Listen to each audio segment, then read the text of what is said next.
Hai semuanya, hidup ini memang penuh warna dan terkadang warna yang muncul bukan selalu yang cerah.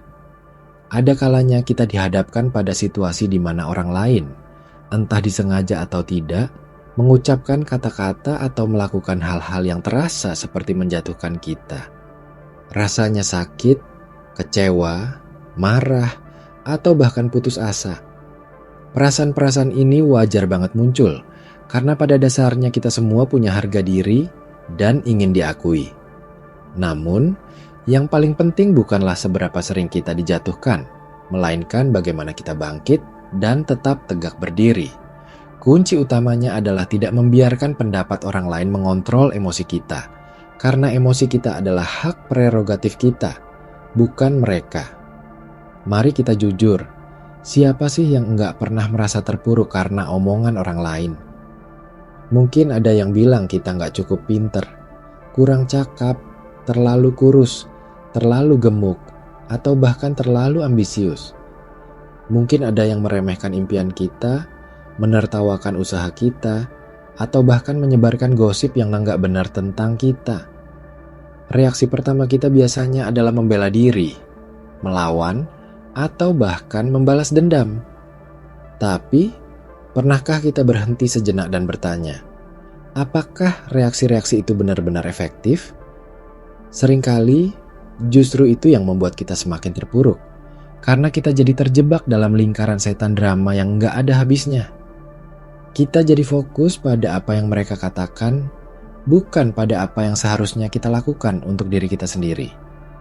Langkah pertama untuk tetap tegar adalah dengan memahami bahwa pendapat orang lain adalah cerminan dari diri mereka sendiri, bukan diri kita.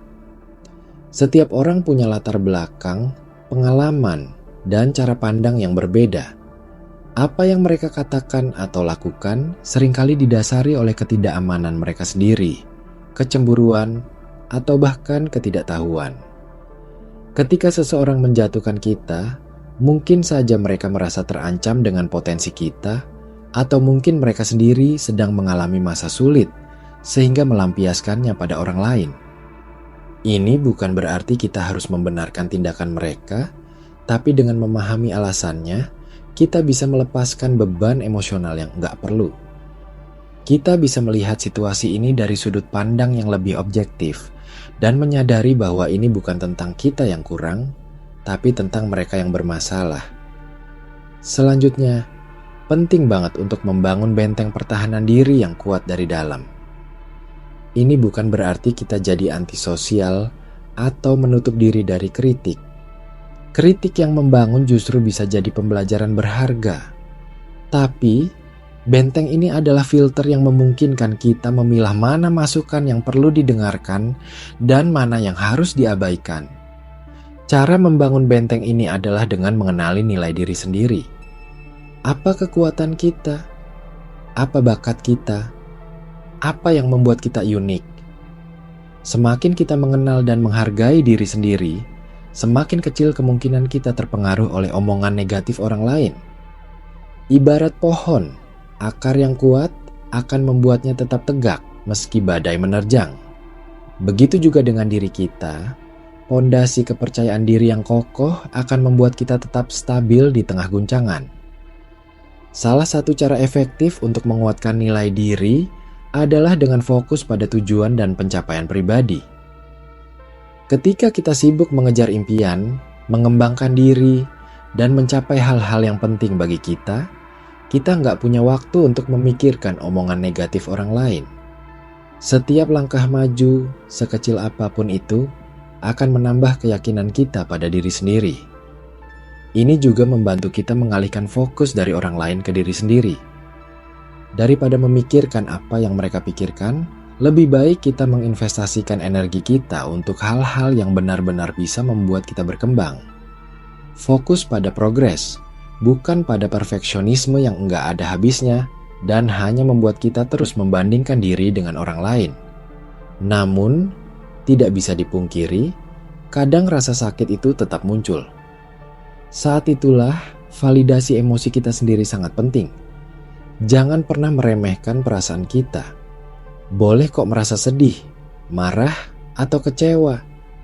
Beri diri kita waktu untuk merasakan emosi itu, tapi jangan terlalu lama berlarut-larut. Setelah itu, yang terpenting adalah mengambil kendali kembali atas reaksi kita. Kita punya pilihan. Kita bisa memilih untuk terus meratap dan membiarkan kata-kata itu merusak hari kita. Atau kita bisa memilih untuk bangkit dan membuktikan bahwa mereka salah. Pilihan ada di tangan kita. Ingat, rasa sakit adalah bagian dari pertumbuhan, tapi penderitaan adalah pilihan. Salah satu taktik yang bisa kita terapkan saat dijatuhkan adalah berbicara dengan orang yang tepat. Ini bisa teman dekat, keluarga, atau bahkan profesional seperti psikolog. Berbagi cerita dan perasaan bisa meringankan beban yang kita rasakan. Mereka bisa memberikan perspektif baru, dukungan, atau sekadar menjadi pendengar yang baik. Namun, hati-hati dalam memilih siapa yang kita ajak bicara. Hindari orang-orang yang justru akan memperparah keadaan atau orang-orang yang gemar bergosip. Pilihlah orang yang memang tulus mendukung kita dan bisa memberikan nasihat yang bijak. Selain itu, belajar memaafkan, baik orang lain maupun diri sendiri, adalah kunci kedamaian batin.